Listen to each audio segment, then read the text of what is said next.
जय श्री कृष्ण। आप सभी का हमारे YouTube चैनल पुष्टि हृदय में स्वागत है।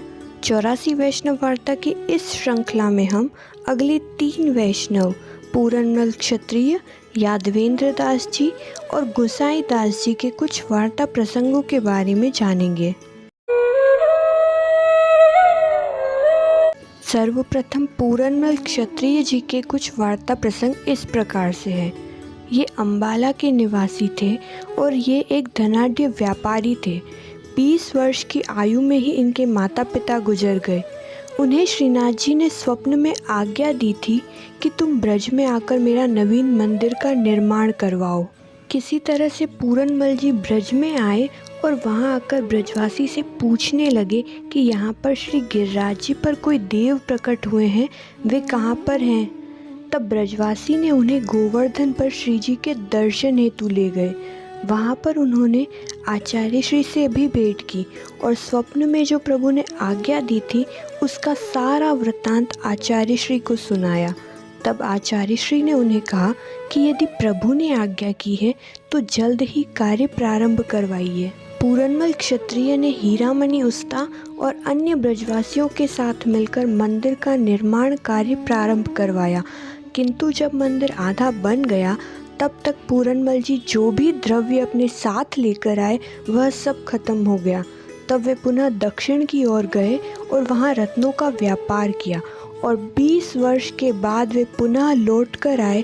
तब तक मंदिर अर्ध निर्मित ही था। उन्होंने पुनः ब्रज लौटकर निर्माण कार्य पूर्ण करवाया एवं संवत 1576 वैशाख सुदी तृतीया यानी कि अक्षय तृतीया को प्रभु को पाठ पर बिठाया।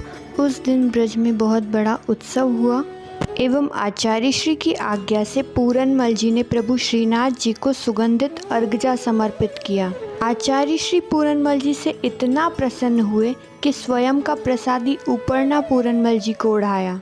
इस वार्ता का विस्तार पूर्वक वर्णन हमारे चैनल पर श्रीनाथ जी प्राकट्य वार्ता में किया गया है और उसका अलग से एक प्लेलिस्ट भी बनाया है जहां पर आप आसानी से इसे सुन सकते हैं। इसी क्रम में अगले वैष्णव यादवेंद्र दास जी कुम्हार के कुछ वार्ता प्रसंग इस प्रकार से हैं। यादवेंद्र दास जी एक बार नारायण दास जी ब्रह्मचारी के घर आए।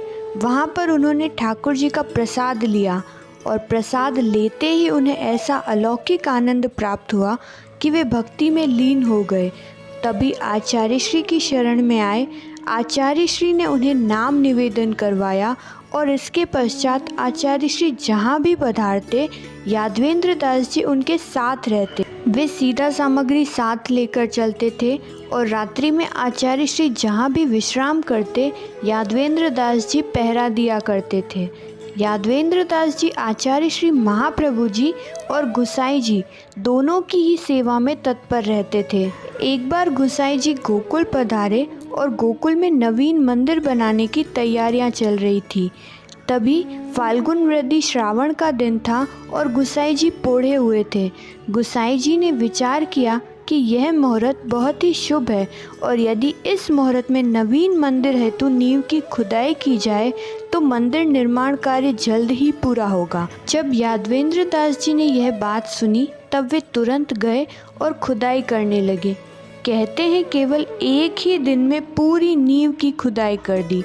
गुसाई जी ने आकर जब ये देखा तब उन्होंने सबसे पूछा कि इस नींव की खुदाई किसने की। तब सभी ने कहा कि ये तो यादवेंद्र दास ने किया है। यादवेंद्र दास जी ने जिस नींव की खुदाई एक ही दिन में कर ली थी उसे बढ़ते समय 10 से 15 लोगों ने मिलकर 1 महीने में यह कार्य पूर्ण किया था। गुसाई जी यादवेंद्र दास जी से बहुत प्रसन्न हुए। एक अन्य प्रसंग के अनुसार रुद्रकुंड पर श्री जी की सेवा हेतु कुआं खोदना था। यादवेंद्र दास जी अकेले वहां गए और कुआं खोदना प्रारंभ कर दिया और श्री जी बाबा की सेवा हेतु कुआं खोदना था तो और भी तत्परता के साथ अकेले ही पूरा कुआं खोद दिया। किंतु जब उस कुएं का जल चखा तब वह खारा निकला।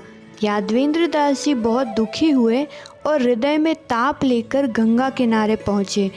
गंगा जी में खड़े होकर हाथ में गंगा जल लिया और प्रार्थना करने लगे कि हे गंगा जी, जिस प्रकार आपका जल शुद्ध निर्मल है, उसी प्रकार उस कुएं का जल भी निर्मल कर दीजिए। गंगा जी से जब विनती कही तो उसी समय कुएं का जल गंगा जी के समान ही पवित्र और निर्मल हो गया। इसलिए कहते हैं कि यदि कोई भी कार्य स्वच्छ मन से और प्रभु सेवा हेतु किया जाए तो समस्त देवी देवता भी कृपा करते हैं।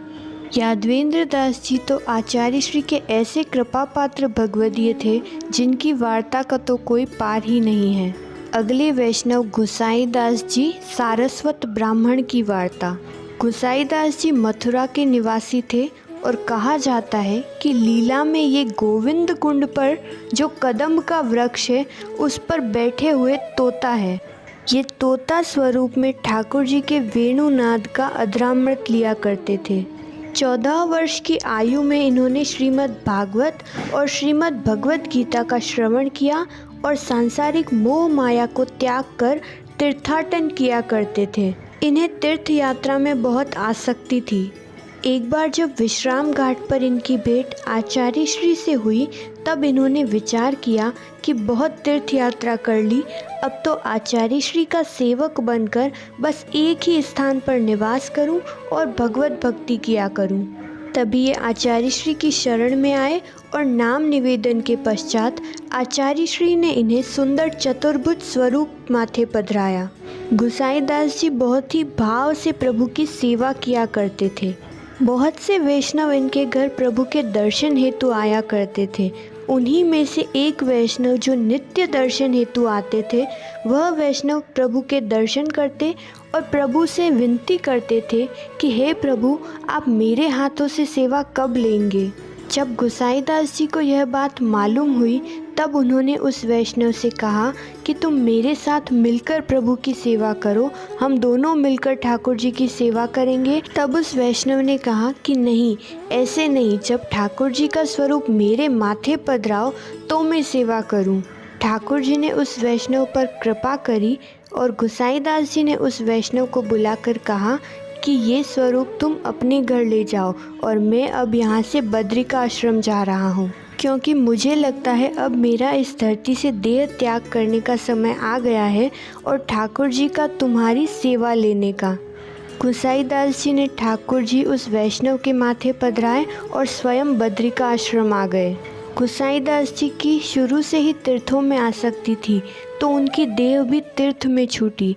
ऐसे कृपा पात्र भगवदीय थे कि जिन्हें भगवत सेवा का सुख भी मिला और अंत समय में पवित्र तीर्थ में देह भी छूटी। यह वीडियो आपको कैसी लगी हमें कमेंट करके ज़रूर बताइएगा और इसे शेयर भी कीजिएगा। जय श्री कृष्ण।